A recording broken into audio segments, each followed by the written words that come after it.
Donc je me trouve devant le stand de Frédéric. Bonjour Frédéric, toi Bonjour. c'est Fred Steinmetz Ah. et j'ai été vraiment impressionné par la qualité de tes covers parce que à premier abord, comme j'ai dit, on dirait surtout des covers X-Men, Marvel standard, mais quand on s'y rapproche, on voit que c'est un mash-up de plein de personnages de cultures complètement opposées. Et ce qui m'a choqué le moins le plus, c'est le requin de Tintin. C'est quoi le trésor d'Arkham le Rouge, voilà. Donc c'est à ce moment-là que je me suis dit en fait ce mec il est, il est complètement barré. Et donc si tu me parles de ton travail, ce serait avec plaisir. Alors j'ai commencé il y a à peu près 5 ans sur des fake covers sur les X-Men en imaginant sur 3 couvertures une réalité alternative, c'est-à-dire reprendre un concept que le scénariste de l'époque Chris Claremont n'avait pas pu écrire et en me disant tiens, sur trois fausses couvertures, est-ce que je peux faire comprendre aux gens qu'il y a une histoire complète et surtout leur donner l'impression qu'ils l'avaient raté, qu'elle pouvait exister mais qu'ils ne l'avaient pas lu, donc créer une sorte de fantasme et de frustration chez l'amateur. Et au-delà de ces 3 couvertures, j'ai vu que c'était très agréable à faire, il y avait des retours très sympas des personnes suivant ce que je fais. Et je me suis lancé dans l'aventure en me disant, en reprenant l'esthétique des années 70-80, où les couvertures étaient très narratives. En une illustration, ça donnait envie de lire et on comprenait à peu près ce qui se passait. C'était pas uniquement de la pin-up et de l'illustration. Donc je me suis amusé à le faire, c'était un défi dans les compositions, dans la manipulation des différents outils que j'ai appris à faire avec le temps. Et j'étais sur une approche assez premier degré avec les X-Men.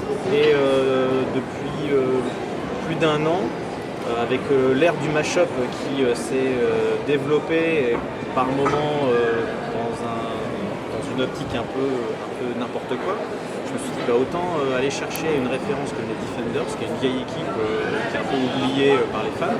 C'était où les membres n'avaient pas grand chose à faire ensemble. Donc ça m'a permis d'y dessiner des personnages que j'aimais bien et de faire des choses qui me paraissaient ridicules mais qui aujourd'hui peuvent paraître complètement plausibles avec la mode actuelle chez Marvel, c'est-à-dire j'ai fait un Wolverine Doctor Strange.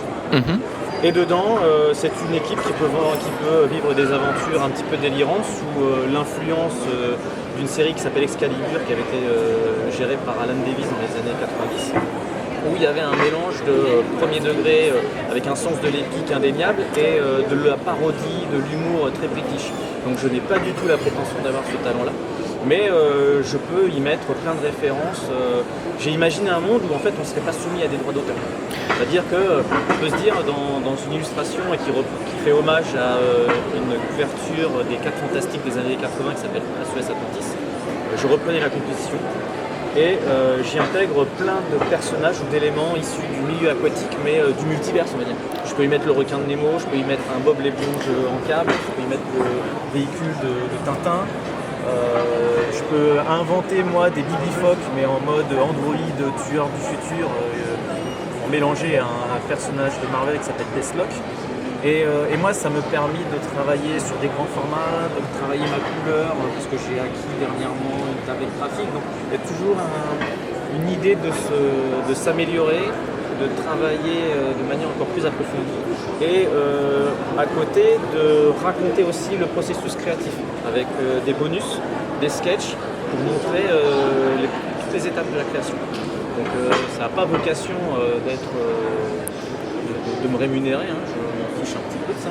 C'est juste communiquer du plaisir, se dire que voilà, je pense qu'on s'est tous dit à un moment donné, j'aimerais bien revoir Wolverine contre Batman sans qu'il y ait de problème de droit. J'aimerais bien voir, je sais pas moi, le requin des dents de la mer contre le monde de Nemo, enfin des choses comme ça. Et je me suis dit, moi en tant que dessinateur, moi, je peux le faire. Si ça reste que du plaisir personnel, que je ne fais pas de business avec, je communique. Je me fais d'abord plaisir. Et si d'autres comme toi sont sensibles, c'est gagné pour moi. Donc, et j'imagine aussi des illustrations qui mélangent certains films des années 80. Je suis un gros amateur de films d'horreur fantastique. Ben là c'est quoi? C'est Réanimateur et Shocker, c'est ça? Exactement, et Logan a aussi le masque de Hannibal Lecter. Ah ouais, ça j'avais pas vu. Et oui, en fait tout est aussi dans le détail, c'est que tu peux regarder des illustrations et tu vas regarder, c'est qu'une fois concentré sur l'illustration que tu verras des détails que tu n'as pas vu à la fois. Mais du coup, est-ce que tu t'intéresses vraiment qu'à la couverture ou est-ce que tu t'imagines parfois créer la bande dessinée qui irait avec. Non, je ne suis pas du tout scénariste, je n'ai pas cette prétention. Je serais incapable d'imaginer une histoire de 20 pages à illustrer. Donc je ferais vraiment l'illustration. D'accord. Déjà maintenant, je travaille de plus en plus, de manière un peu plus approfondie. Et ça prend beaucoup de temps. Une composition de ce type-là, sur un format, c'est limite du A2, ça peut prendre presque un mois, parce qu'il y a une préparation sur la composition, sur des références photos, parce qu'aujourd'hui je travaille aussi d'après références photos, de détails. Là, on peut dessiner une moto avec John Wick contre Galactus, j'ai besoin d'un modèle. J'ai besoin d'un modèle de biker. Et du coup, ça prend beaucoup de temps parce qu'il y a du travail à la table lumineuse. Après, il y a la projection sur reproduction en A3 pour que ça passe. Des fois, c'est même après du A3 que je colle. Il y a un peu de bricolage. C'est pour ça que j'aime beaucoup travailler aussi en traditionnel. Alors, les couleurs sont faites numériques pour la plupart. J'ai un petit peu abandonné le traditionnel sur la couleur pour justement retrouver cet aspect années 80-90. Mais le noir et blanc traditionnel, c'est toujours un énorme plaisir de se salir les doigts, de voir des fois des petites erreurs en petits textes. Enfin, ça, j'aime bien, moi en tant que lecteur pur, quand je regarde un original, j'aime bien y voir les défauts.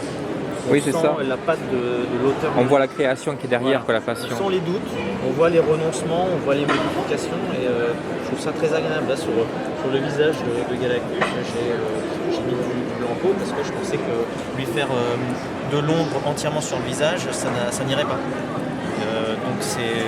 Donc c'est vraiment mon plaisir à moi et après j'essaie de communiquer au jeu. Très bien. Ben, merci beaucoup pour la présentation, Fred, et bonne continuation. Merci à toi.